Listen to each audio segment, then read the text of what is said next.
17-year-old Nikita Cassup walked through his family's suburban home in Waukesha County, Wisconsin on February 11, 2025, with a Smith & Wesson .357 Magnum revolver in his hand.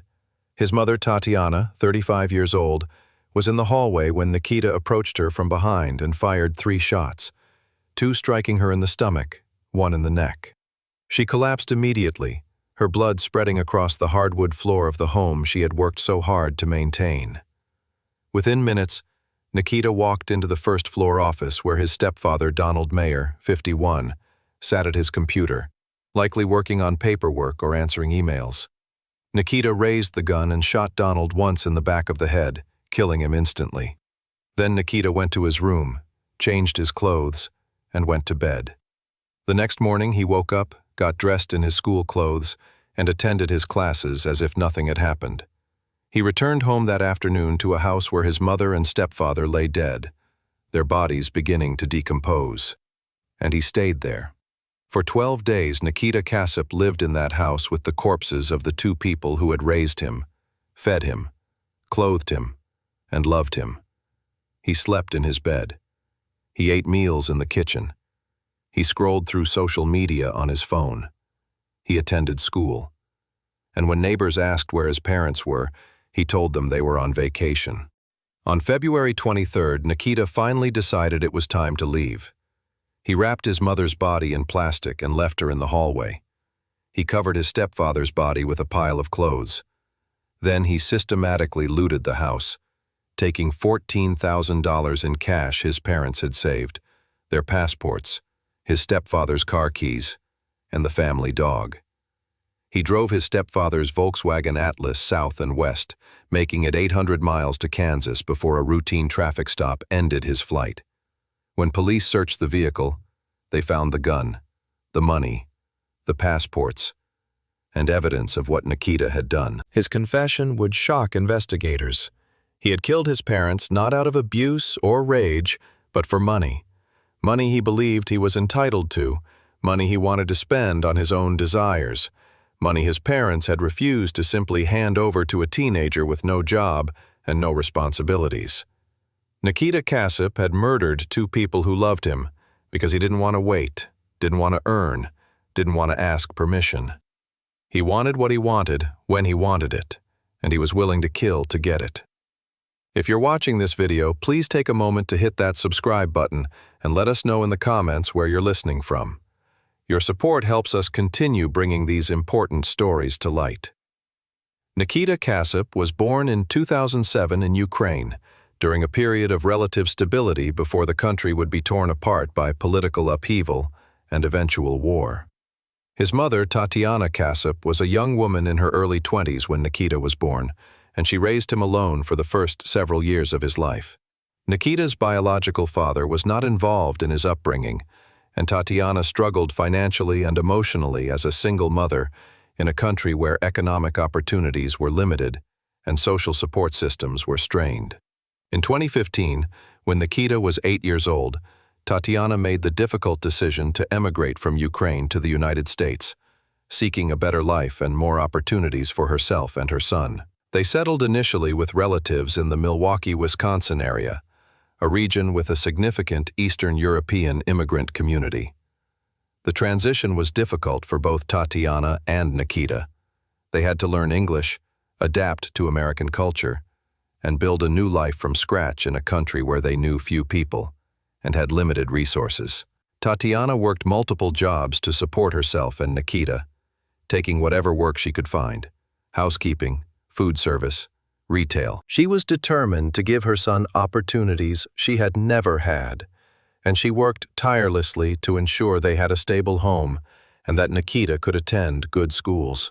But the long work hours meant Nikita spent much of his childhood and early adolescence alone or with relatives, watching his mother exhaust herself for wages that never seemed to be quite enough. In 2019, Tatiana met Donald Mayer through mutual friends in the Ukrainian immigrant community. Donald, an American of German descent, was a kind and stable man who worked as a technician for a telecommunications company. He had never been married and had no children of his own, but he was drawn to Tatiana's strength and resilience, and he genuinely wanted to help her and Nikita build a better life.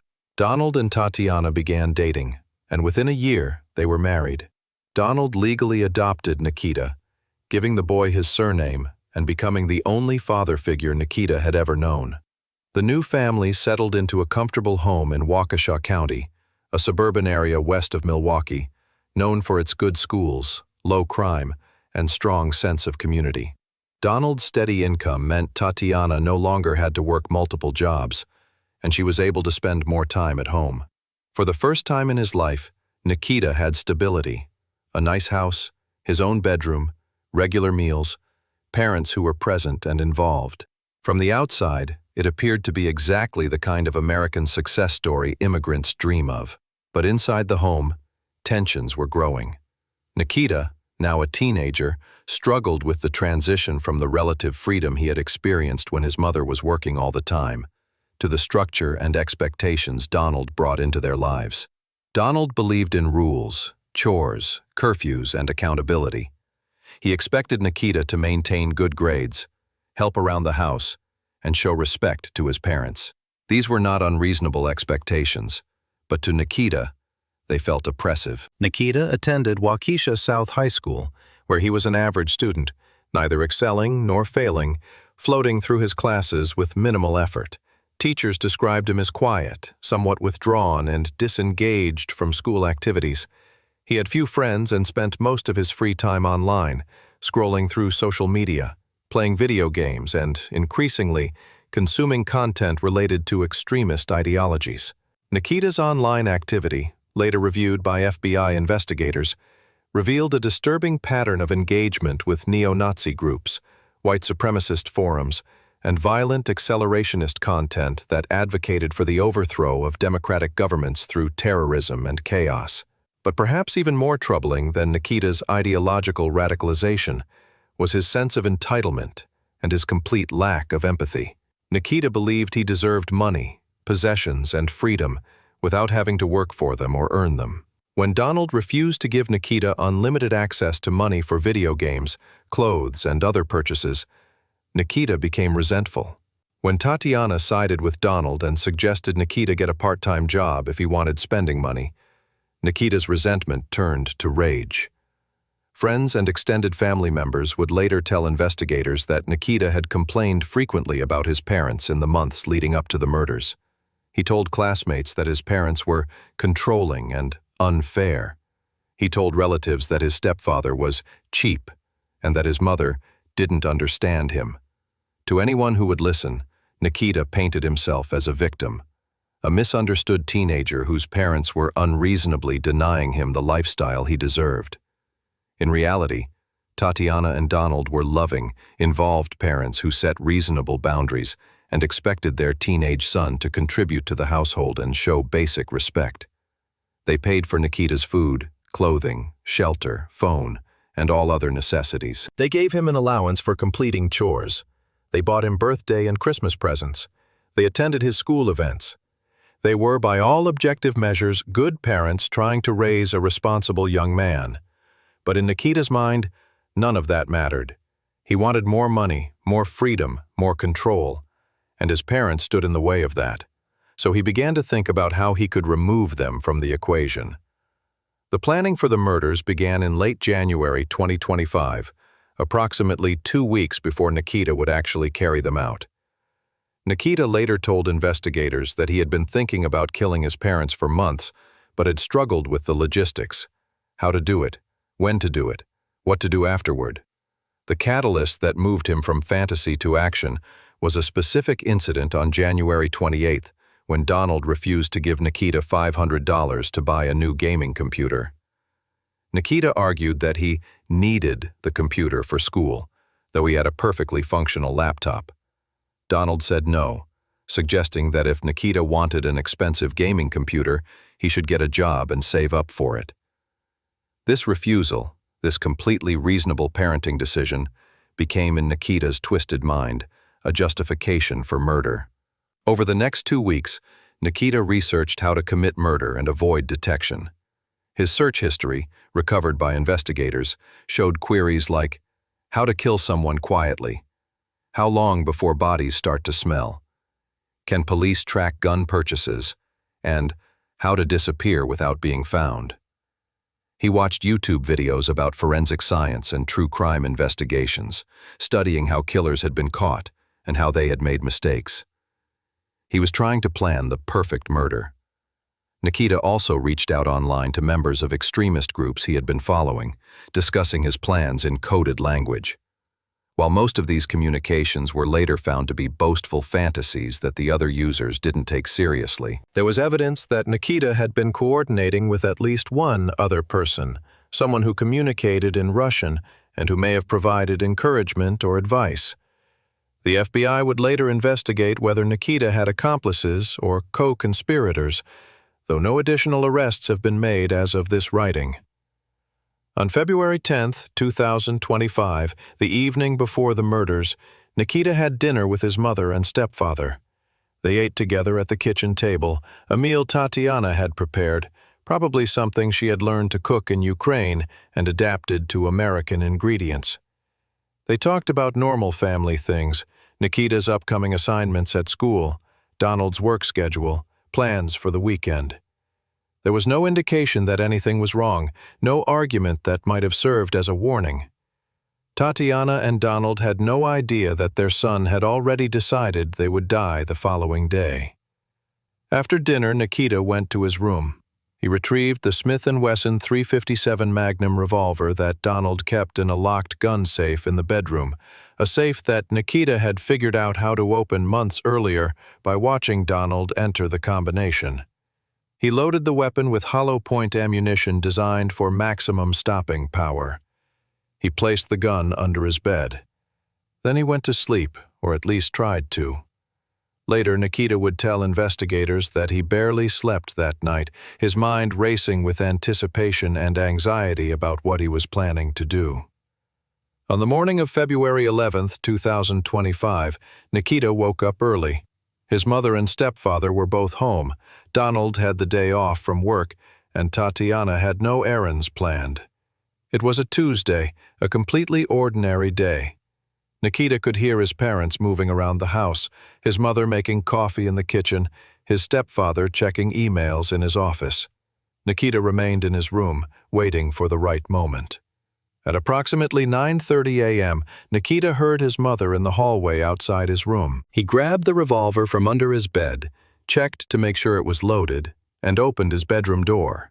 Tatiana was standing just a few feet away, perhaps about to knock on Nikita's door to ask if he wanted breakfast, or to tell him something mundane and forgettable. She turned and saw her son standing there with a gun in his hand. For a split second, confusion crossed her face. Why did Nikita have Donald's gun? Was this some kind of joke? Then, Nikita raised the weapon and fired. The first bullet struck Tatiana in the stomach, the impact throwing her backward against the wall. She screamed, her hands going to the wound, blood immediately soaking through her shirt. Nikita fired again, hitting her in the abdomen a second time. Tatiana collapsed to the floor, her legs giving out beneath her. She was still conscious, still trying to speak, to ask why, to beg her son to stop. Nikita stood over his mother, the woman who had given birth to him, raised him alone in Ukraine, immigrated to America for him, worked herself to exhaustion for him, and fired a third shot into her neck, silencing her forever. Nikita Cassup died in the hallway of her home, murdered by the child she had sacrificed everything for. She was 35 years old. Nikita stood over his mother's body for several moments, staring down at what he had done. He would later tell investigators that he felt nothing in that moment, no grief, no horror, no remorse. Just a sense of determination that he had started this and now needed to finish it. Donald Mayer was in his first-floor office, working on his computer with headphones on, when Tatiana was shot. He didn't hear the gunshots. The office door was closed, and the house was well insulated. He had no idea his wife had just been murdered in the hallway 15 feet away. He had no idea his stepson was walking toward him with a loaded gun. Nikita opened the office door quietly. Donald, focused on whatever he was doing on his computer, didn't immediately turn around. Nikita raised the revolver, aimed at the back of Donald's head, and fired once. The bullet entered Donald's skull at the base and killed him instantly. His body slumped forward onto his desk, blood and brain matter spreading across the keyboard and papers. Donald Mayer, a kind man who had welcomed a woman and her son into his life and tried to give them stability and love, died without ever knowing what hit him. He was 51 years old. By 10 a.m. on February 11, 2025, both of Nikita's parents were dead. The house was silent except for the ringing in Nikita's ears from the gunshots. He stood in the office, looking at his stepfather's body, and he made a decision that would horrify investigators when they eventually learned of it. He decided to stay in the house with the bodies. Nikita later explained to investigators that he had initially planned to flee immediately after the murders, but he realized he needed time to figure out his next steps. Where would he go? How would he access his parents' money? What would he tell people? Rather than panic, Nikita made the calculated decision to continue living in the house while he worked out these details, even if that meant living with decomposing corpses. Over the next 12 days, Nikita maintained a routine that was as mundane as it was monstrous. He woke up each morning, got dressed for school, and stepped over or around his mother's body in the hallway on his way out the door. He attended Waukesha South High School, sitting through classes and eating lunch as if nothing was wrong. Teachers and classmates noticed nothing unusual about his behavior. He was the same quiet, somewhat withdrawn teenager he had always been. After school, Nikita would return to the house where his mother's body remained in the hallway, and his stepfather's body remained slumped over the desk in the office. The bodies were decomposing, and the smell was becoming overwhelming. But Nikita sprayed air freshener and kept windows cracked to manage the odor. He ate meals, microwaving frozen food, ordering delivery, raiding the pantry. He watched TV. He played video games. He scrolled through social media. He slept in his bed each night, mere feet away from where his mother's body lay. During this 12-day period, several people asked Nikita where his parents were. Neighbors who usually saw Tatiana working in the yard or Donald washing his car on weekends noticed the house seemed quiet and asked Nikita if everything was okay. Nikita calmly lied, telling them his parents had gone on a trip to visit relatives in Ukraine, and he was staying home because of school. Extended family members who tried to reach Tatiana and Donald by phone and didn't get responses called or texted Nikita, asking if his parents were okay. Nikita texted back that they were fine, just busy, and would call back soon. No one suspected anything was wrong. Nikita was convincing in his lies, and the idea that a teenage boy had murdered his parents and was living with their bodies was simply too horrific for anyone to imagine as a possibility. But Nikita knew he couldn't maintain the charade forever. The bodies were decomposing. Eventually, someone would insist on actually seeing or speaking to Tatiana and Donald. Eventually, the smell would become so bad that neighbors would call authorities. Nikita needed to leave before any of that happened. On February 23, 2025, 12 days after the murders, Nikita put his plan into motion. He went through the house systematically, gathering everything of value he could carry. He found $14,000 in cash that his parents had been saving, money they had been setting aside for a family vacation, for home repairs, for emergencies. Nikita took every dollar. He found their passports and took those too, thinking he might somehow use them to flee the country. He packed a bag with clothes and personal items, and he did something that investigators found particularly telling. He took the family dog, a small mixed-breed rescue that Tatiana had adopted a year earlier and adored. Before leaving, Nikita made a half-hearted attempt to conceal the bodies. He wrapped his mother's decomposing corpse in plastic sheeting and left it in the hallway. He threw a pile of clothes and blankets over his stepfather's body in the office. These were not serious attempts to hide the bodies, more like a teenager's vague notion that he should do something before he left. Then Nikita grabbed the keys to Donald's Volkswagen Atlas SUV, loaded his belongings and the dog into the vehicle, and drove away from the home where two people who had loved him lay dead because he had wanted their money.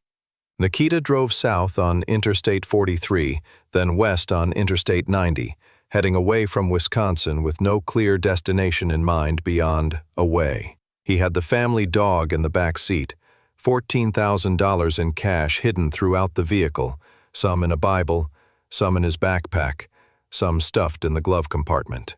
He had his mother's and stepfather's passports, credit cards, driver's licenses.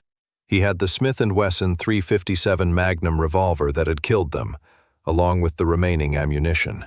And he had a vague plan to somehow make it to Ukraine, where he believed he could disappear or connect with extremist groups he had been communicating with online. The drive from Waukesha to Kansas is approximately 800 miles, a journey that takes about 12 to 13 hours under normal circumstances. Nikita drove through the night, stopping only for gas and fast food. He used his stepfather's credit cards to pay for fuel and food, not yet understanding or caring that these transactions were creating a digital trail that investigators would follow. He drove through Illinois, Iowa, and into Kansas, the landscape growing flatter and emptier as he moved west and south.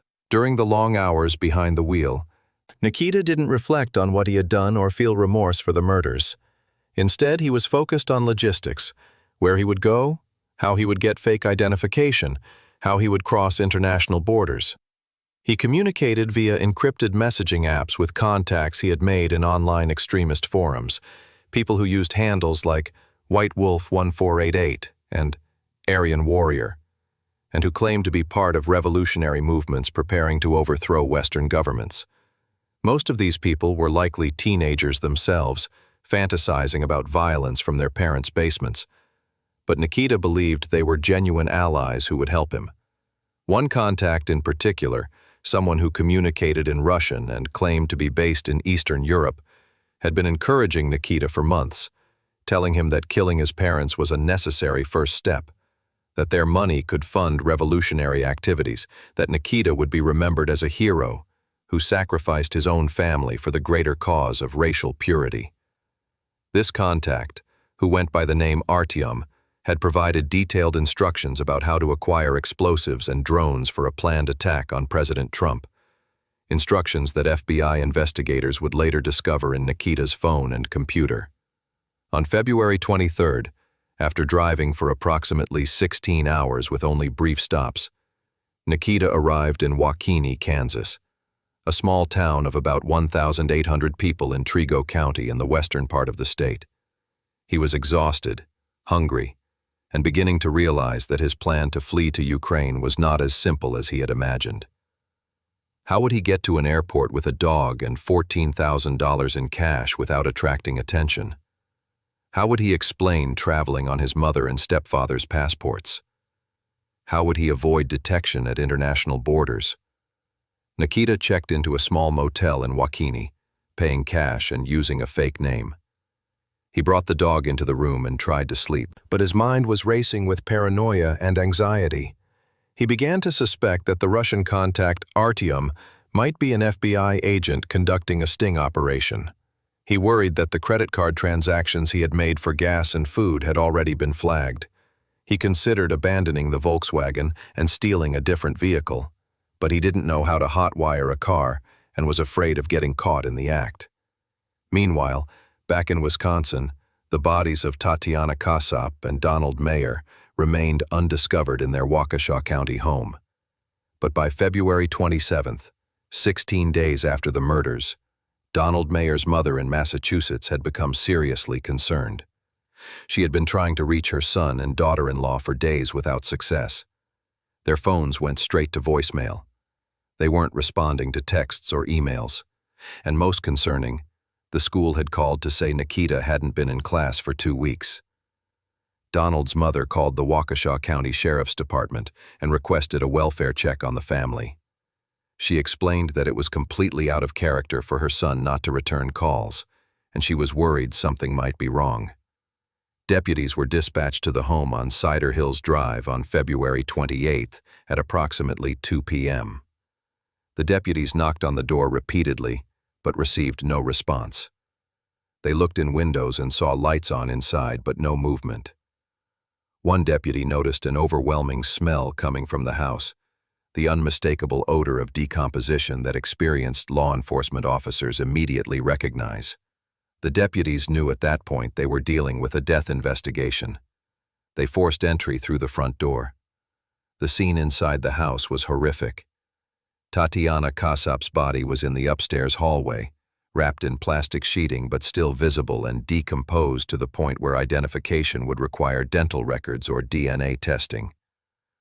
The smell was overpowering. Donald Mayer's body was found in the first-floor office, covered with clothes and blankets but clearly deceased for a significant period of time.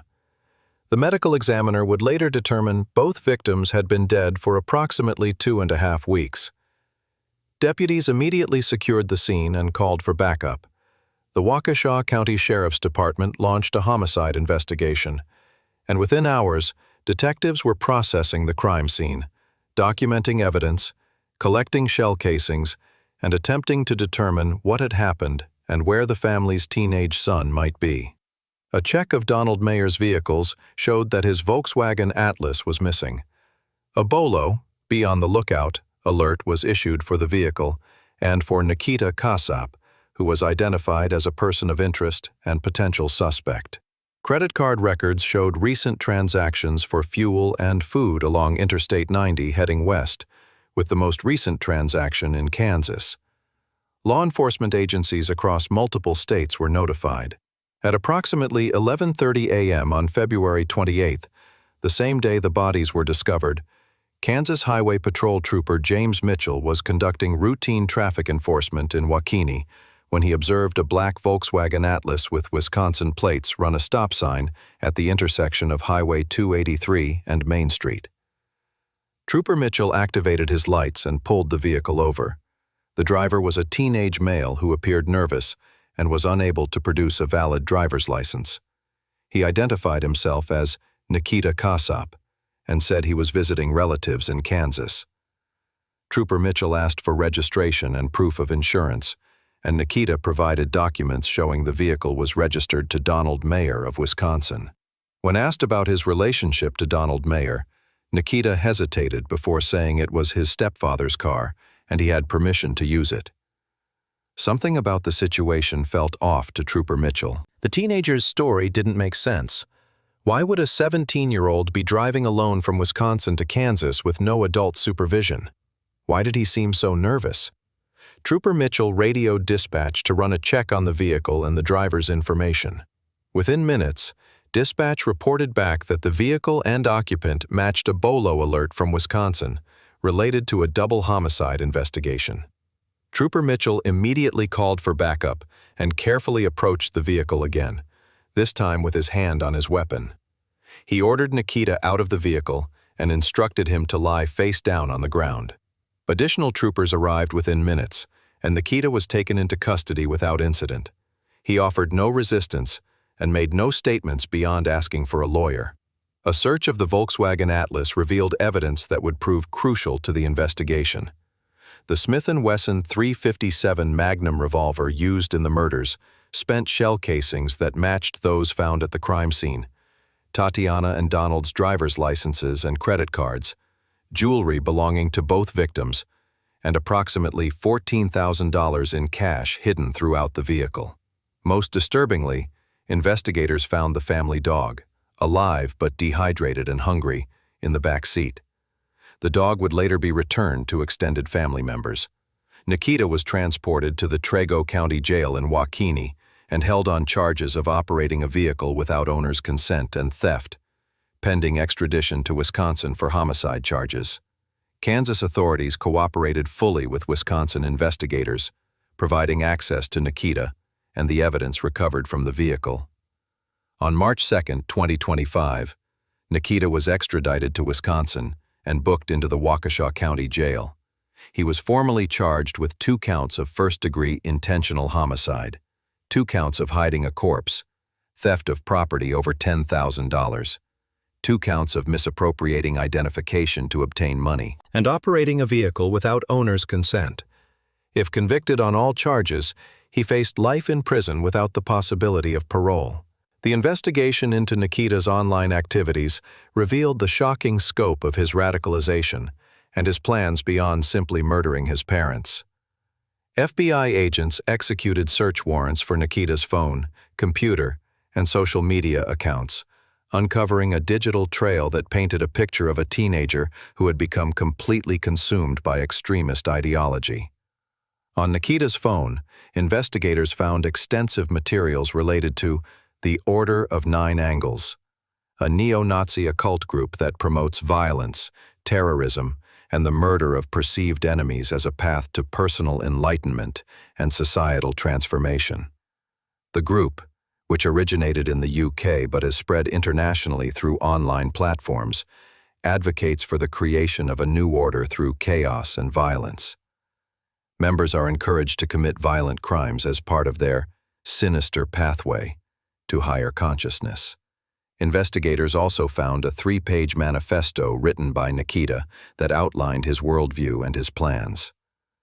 The document, which contained swastikas and images of Adolf Hitler, included passages like, "The Jewish-controlled government must be overthrown. White people are being systematically replaced and destroyed, and only through revolutionary violence can we save our race.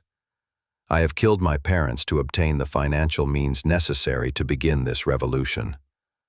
My next target is Donald Trump, whose death will cause chaos and accelerate the collapse of the corrupt system. I have purchased components for explosive devices and a drone that will be used to deliver these devices to their target."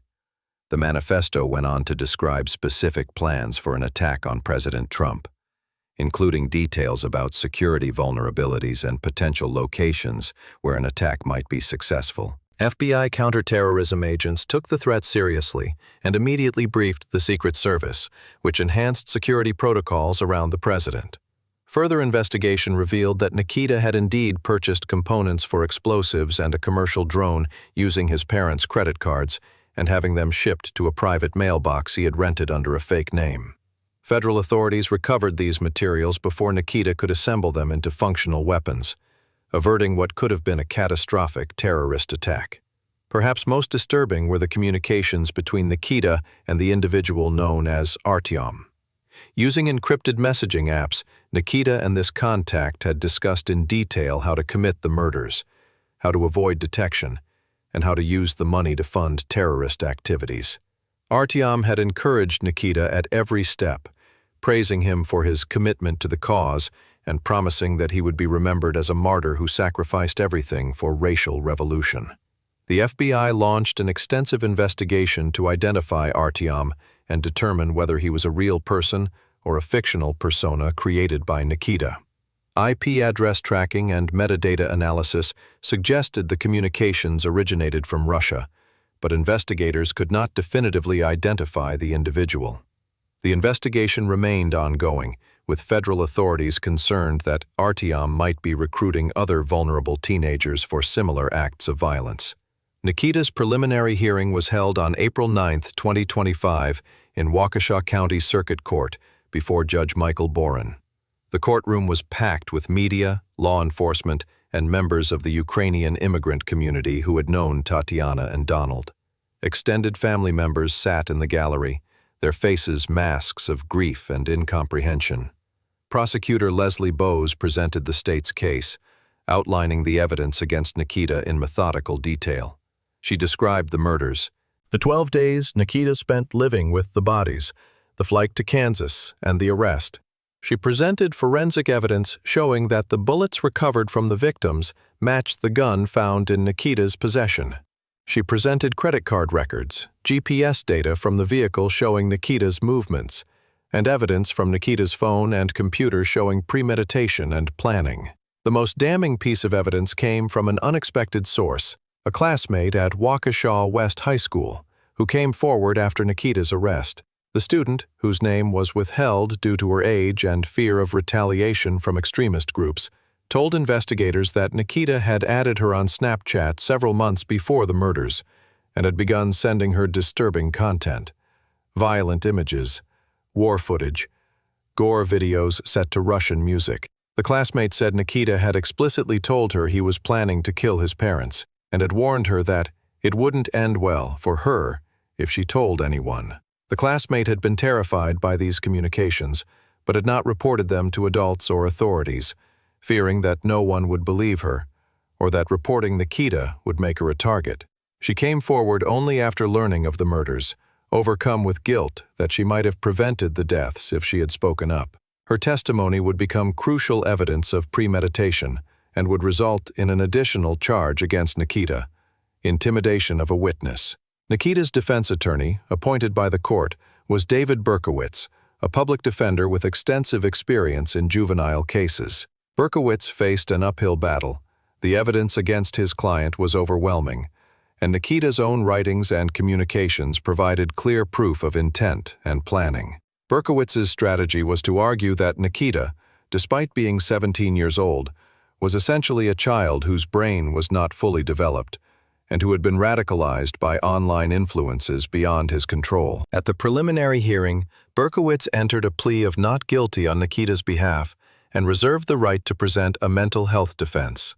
He requested that Nikita be evaluated by forensic psychiatrists to determine his competency to stand trial and to assess whether mental illness might have contributed to his actions.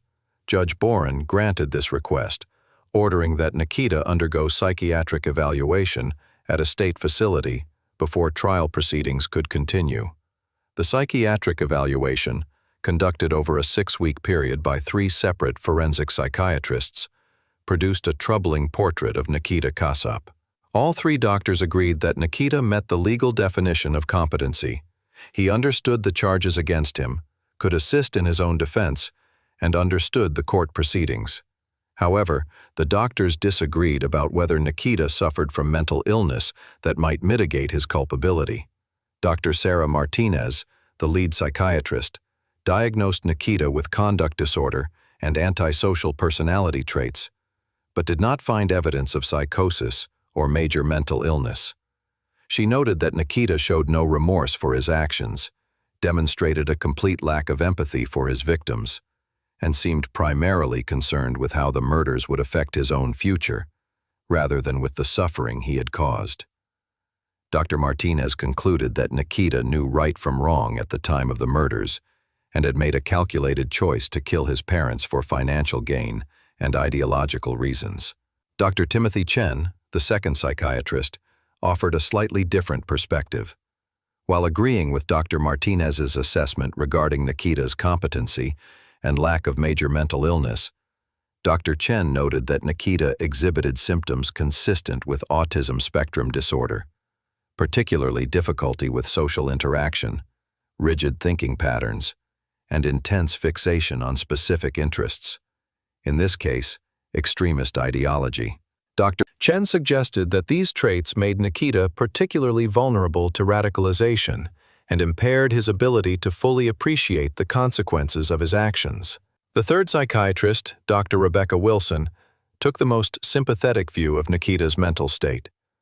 She diagnosed him with major depressive disorder and argued that his actions were influenced by severe depression that had gone unrecognized and untreated. Dr. Wilson pointed to Nikita's reported statements to his classmate about wanting to die by suicide and suggested that the murders might have been part of a broader plan to end his own life in a dramatic way. However, Dr. Wilson's assessment was undermined by the fact that Nikita had shown no suicidal ideation after his arrest and had made extensive plans to escape and continue his terrorist activities, suggesting he very much wanted to continue living. Based on these evaluations, the prosecution argued that Nikita should be tried as an adult despite his age. Wisconsin law allows juveniles aged 10 and older to be charged as adults for serious crimes like first-degree intentional homicide, and prosecutors argued that the heinous nature of Nikita's crimes, combined with the evidence of planning and the threat he posed to public safety, warranted adult prosecution. The defense argued that Nikita should remain in the juvenile system, where the focus would be on rehabilitation rather than punishment. They pointed to his age, his lack of prior criminal history, and his vulnerability to online radicalization as factors suggesting he could potentially be rehabilitated with intensive therapy and intervention. They argued that sentencing a 17-year-old to life in prison without parole was cruel and violated principles of juvenile justice. Judge Boren ruled that Nikita would be tried as an adult. In his written decision, the judge noted that, while the defendant's age is a factor that must be considered, it cannot excuse or significantly mitigate the horrific nature of these crimes. The defendant did not act impulsively or in the heat of passion. He planned these murders for weeks. He carried them out with cold calculation. He lived with his victims' bodies for 12 days while going about his normal activities, and he fled with the intention of committing additional acts of violence. These facts demonstrate a level of depravity and danger to public safety that requires prosecution in adult court. The trial of State of Wisconsin versus Nikita Cassup was scheduled for September 2025. In the months leading up to trial, both sides prepared their cases. The prosecution had overwhelming physical and digital evidence linking Nikita to the murders. They had Nikita's own confession, which he had provided to investigators after his arrest, against his attorney's advice, in which he admitted to shooting his mother and stepfather, but claimed he had been forced to do it by voices in his head, a claim that psychiatric evaluations had thoroughly debunked. The defense faced the challenge of trying to humanize a defendant who had committed inhumanly cruel acts. Berkowitz attempted to paint a picture of Nikita as a victim of circumstances beyond his control, an immigrant child who had struggled to adapt to American culture, who had been left alone too much during his formative years, who had sought connection and meaning online, and found only hate and radicalization. Berkowitz planned to call expert witnesses on adolescent brain development, online radicalization, and the vulnerabilities of immigrant youth. But the prosecution had powerful weapons of their own: the victims' families. Donald Mayer's mother, the woman who had requested the welfare check that led to the discovery of the bodies, prepared to testify about the son she had lost. A kind, hard-working man who had welcomed Tatiana and Nikita into his life and tried to give them stability and love. Tatiana's sister, who still lived in Moldova, prepared to testify via video link about the sister who had dreamed of a better life in America and had worked tirelessly to provide for her son, only to be murdered by him. The trial itself, when it finally began in September 2025, lasted 3 weeks. The courtroom was filled every day with media, curious onlookers, and members of the community who were horrified by the case. Nikita sat at the defense table, wearing a suit his attorney had provided, his expression blank and emotionless throughout most of the proceedings. He rarely looked at the evidence being presented, rarely reacted to testimony, rarely showed any signs of remorse or regret. The prosecution's case was methodical and devastating. They presented the physical evidence: the gun, the shell casings, the victim's belongings found in Nikita's possession. They presented the forensic evidence: ballistics showing the bullets came from the gun Nikita had been carrying, DNA evidence, fingerprint evidence. They presented the digital evidence: Nikita's internet searches, his manifesto, his communications with Artyom, his plans to assassinate the president. But perhaps the most powerful evidence came from the testimony of witnesses who had known the family. Neighbors testified about seeing Tatiana working in her garden, always smiling and waving. They testified about Donald mowing the lawn on weekends, stopping to chat about sports or weather. They testified about the seemingly normal family that had lived in that house, giving no indication of the horror that was unfolding inside. A teacher from Waukesha West High School testified about Nikita's attendance record, perfect up until February 11th, then nothing. She described how unusual it was for a student to simply vanish without any notification from parents. School counselors testified that they had reached out to the family multiple times when Nikita stopped attending, leaving voicemails and sending emails that went unanswered, never imagining that the parents they were trying to reach were already dead. The classmate who had received the threatening messages from Nikita gave emotional testimony about the fear she had felt, the guilt she carried for not reporting what she knew. "He told me he was going to do it," she said through tears.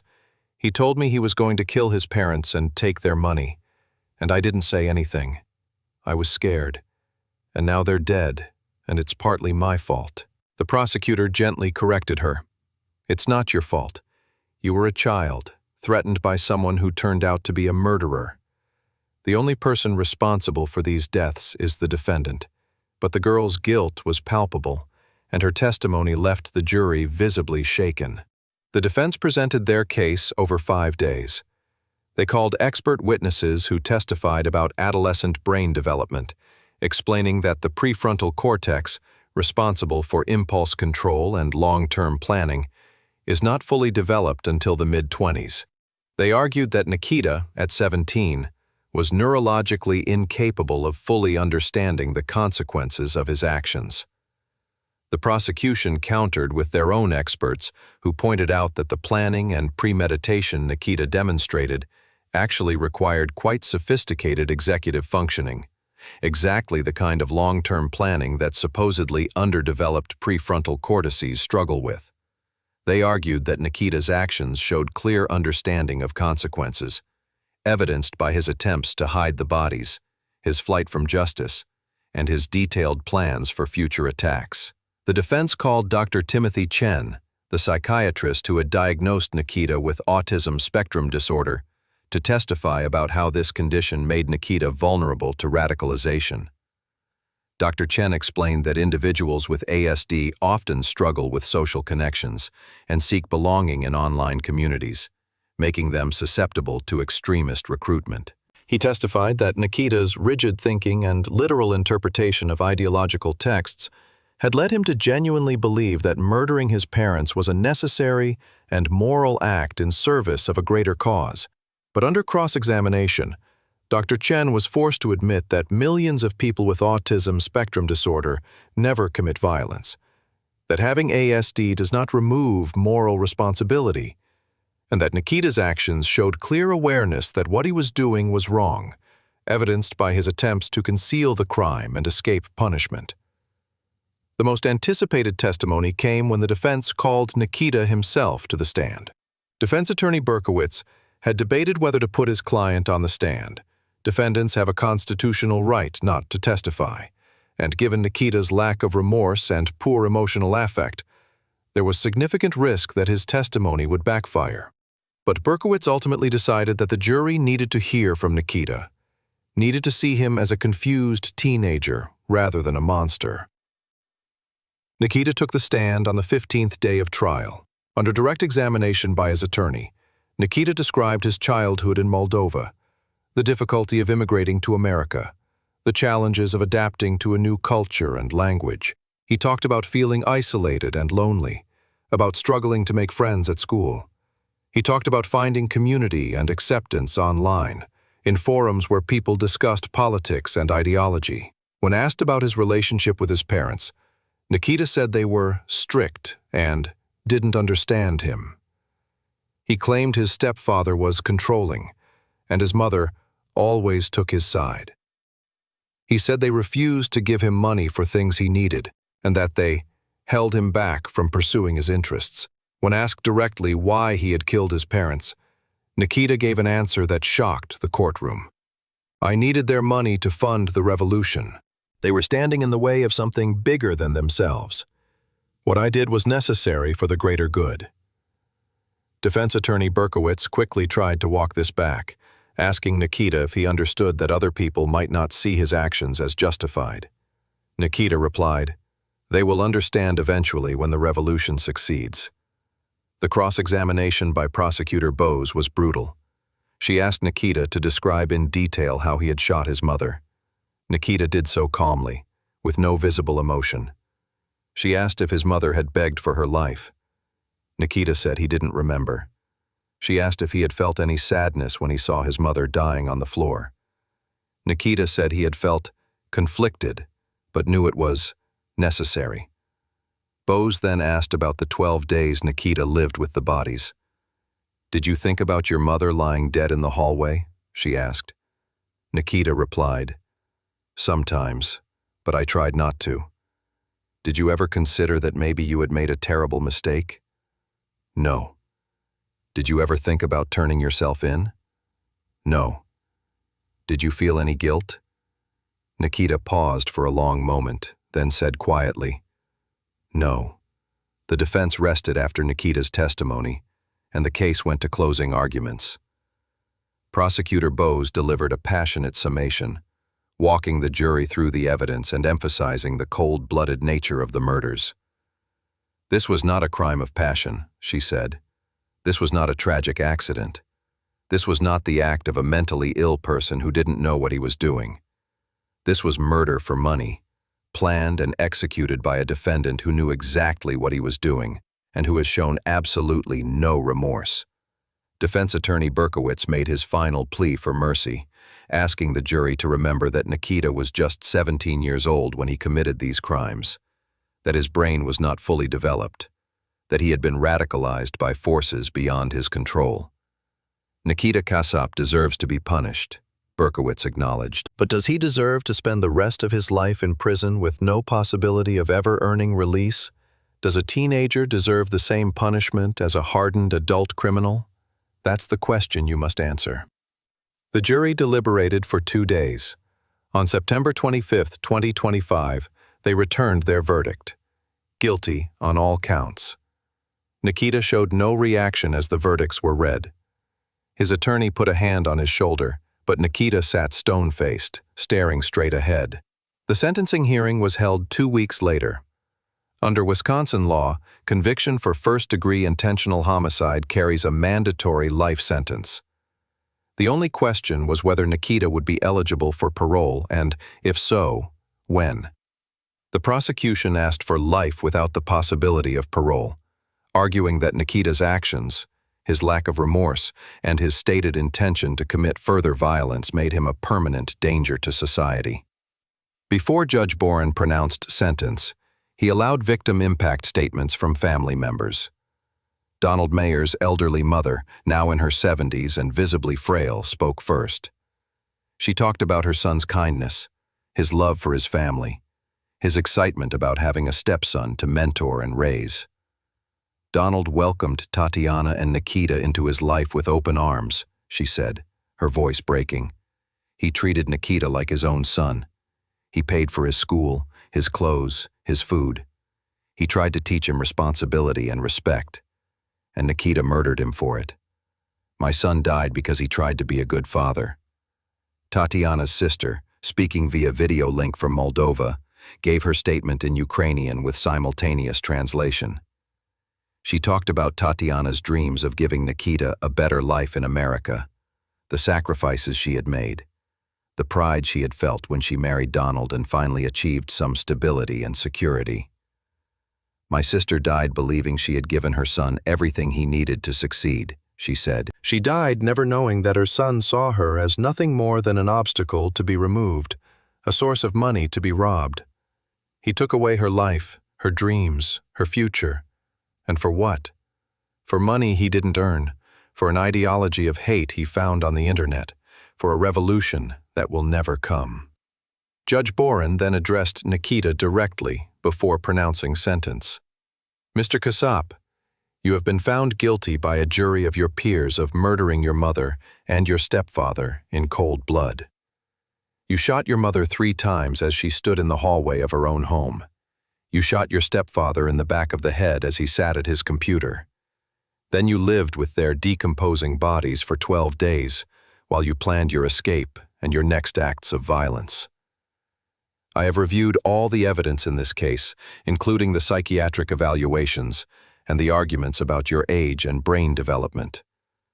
I have considered the fact that you were 17 years old at the time of these crimes, but I have also considered the extreme depravity of your actions, your complete lack of remorse, and the threat you continue to pose to public safety. You have shown this court and this community that you are capable of extraordinary violence in pursuit of your twisted ideological goals. You have made clear through your own words that given the opportunity, you would commit additional acts of terrorism. You represent a clear and present danger, not just to individuals, but to society as a whole. Therefore, it is the judgment of this court that you be sentenced to life in prison without the possibility of parole on each count of first-degree intentional homicide. These sentences will run consecutively to all other sentences imposed for your remaining convictions. You will spend the rest of your natural life in prison. You will never be released. You will die behind bars. Nikita Cassup was transported to Wisconsin's maximum security prison system to begin serving his sentence. At 17 years old, he became one of the youngest inmates in the state serving life without parole. He was initially housed in a juvenile unit, but will be transferred to the adult general population when he turns 18. As of October 2025, Nikita remains incarcerated. He has declined all interview requests and has not issued any public statements. Prison officials report that he is compliant with rules but shows no interest in rehabilitation programs or therapy. He spends his time reading extremist literature and corresponding with individuals outside the prison who share his ideology. The case of Nikita Cassup has sparked intense debate about several issues. First, the question of how to handle juvenile offenders who commit adult crimes. Nikita was 17 when he murdered his parents, still legally a minor, but old enough to plan and execute heinous acts. Should the justice system treat him as a child with potential for rehabilitation, or as an adult who must face the full consequences of his actions? Second, the case has raised concerns about online radicalization of young people. Nikita was not born a neo-Nazi or a murderer. He became one through years of exposure to extremist content online, in forums and platforms where hate flourishes, and vulnerable teenagers are recruited into ideologies of violence. How can parents, schools, and society identify and intervene with young people who are being radicalized before they commit acts of violence? Third, the case has highlighted the warning signs that were missed. A classmate knew Nikita was planning to kill his parents and said nothing out of fear. Teachers and school staff noticed Nikita's strange behavior, but didn't have the tools or training to recognize it as a sign of dangerous radicalization. Are there better systems we could implement to identify and intervene with troubled youth before tragedy occurs? For the families of Tatiana Cassup and Donald Mayer, these larger societal questions offer little comfort. Two people who loved and cared for a troubled teenager are dead because that teenager decided their money was more valuable than their lives. The Ukrainian immigrant community in Wisconsin has been devastated by the loss of Tatiana, who had been seen as a success story. Someone who had come to America seeking opportunity and had found it, only to have her life stolen by the son she had sacrificed everything for. The case serves as a stark reminder that evil can emerge from unexpected places, that family relationships that appear normal from the outside can harbor profound dysfunction, and that the consequences of failing to recognize and address mental health issues and radicalization can be catastrophic. Nikita Cassup was not a monster born from abuse or poverty. He was a teenager who had been given opportunities and stability, who had parents who cared about him, who lived in a good home and attended a good school. And he threw it all away because he wanted money without having to work for it, because he believed an ideology of hate he found online, because he lacked the empathy and moral compass that prevents most people from committing unspeakable acts. Tatiana Cassup and Donald Mayer deserve to grow old together, to see Nikita graduate from high school and make something of his life, to enjoy the fruits of their labor and the security they had worked so hard to achieve. Instead, they died in their own home, murdered by the boy they had raised and loved. Their story is a tragedy not just for them and their families, but for anyone who believes in the fundamental goodness of the parent-child bond and the possibility of redemption for troubled youth. Nikita Cassup proved that some young people, despite every advantage and opportunity, will choose evil. And for that choice, he will pay for the rest of his life.